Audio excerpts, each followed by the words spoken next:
The most common use of mirrors is for us to see our own reflection so we may judge how we look.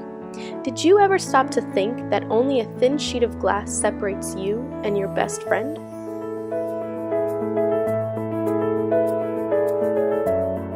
There are three kinds of mirrors: plane mirrors, concave, and convex. Plane mirrors include bathroom mirrors, dresser mirrors, and full-length mirrors. Concave mirrors include beauty mirrors, solar panels, and telescopes, while convex mirrors include the passenger side mirror on a car, fish eye lenses, and hallway safety mirrors. The first material used in manufacturing mirrors is glass. Glass, although a poor reflector, is primarily used as a base for reflective coating due to its durability, rigidity, and smooth finish. The glass is then polished to remove any impurities and waves that may cause distorted images. The next step involves boiling metal and coating it onto the glass through a process called electroplating. This process prevents corrosion.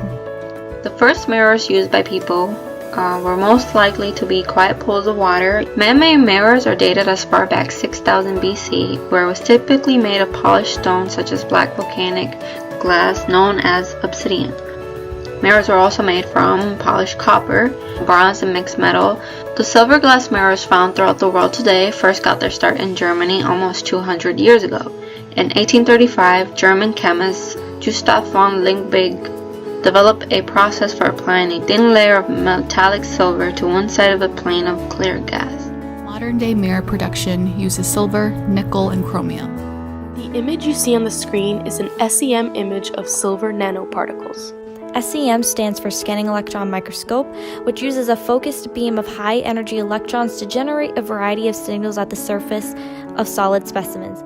One of the main elements in a mirror is silver. Silver is special because it was one of the first 5 metals discovered, along with gold, copper, lead, and iron. No one knows when, where, or who discovered silver, but it can be found in minerals, sometimes rivers, and silver-bearing ores.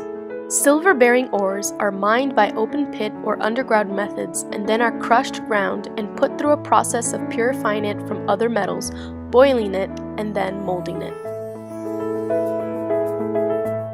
There are over 10,000 uses of silver.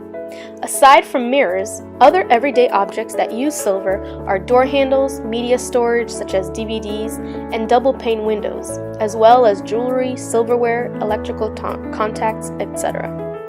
In photography, silver is of the utmost importance, where approximately 30% of the U.S. industrial consumption goes into this application. Since silver was discovered thousands of years ago, it has impacted the world in many ways, including human trafficking and the deaths of 8 million natives in Potosi. One example of its economic impact is China's demand for silver that put them at the center of the world's economic system until the 1750s, when it gutted the Chinese market, which led to inflation and the devaluing of silver. This also meant disaster for Spain. Some interesting characteristics you may not know is that pure silver is the best conductor of heat and electricity. It is germicidal, which means it kills bacteria and other microorganisms, and it is the best reflector of visible light, which is why it is commonly used to make mirrors.